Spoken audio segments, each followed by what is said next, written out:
Asalaamu calaykum waraxmatullaahi wabarakaatu. Walaalaha ku xiran channelkeena aan ku leenahay barta YouTube-ka ee Qalqalooc Studio. Waxaan bilaabeynaa barnaamij murti ah oo taabanaya dhinacyo badan oo kala duwan sida jacaylka iyo waxyaabo kale. Kusoo dhawaada daawadayaal barnaamijkeena koowaad oo aan ugu magac darnay xigmad iyo murti jacayl.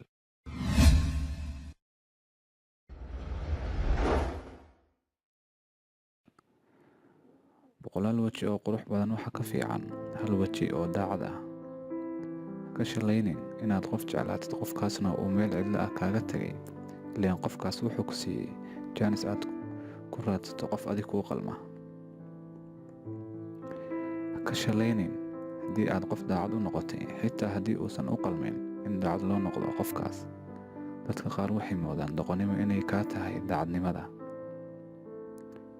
Hasiin wadnahaaga qof aan aqoon sida wax loo jeclaado.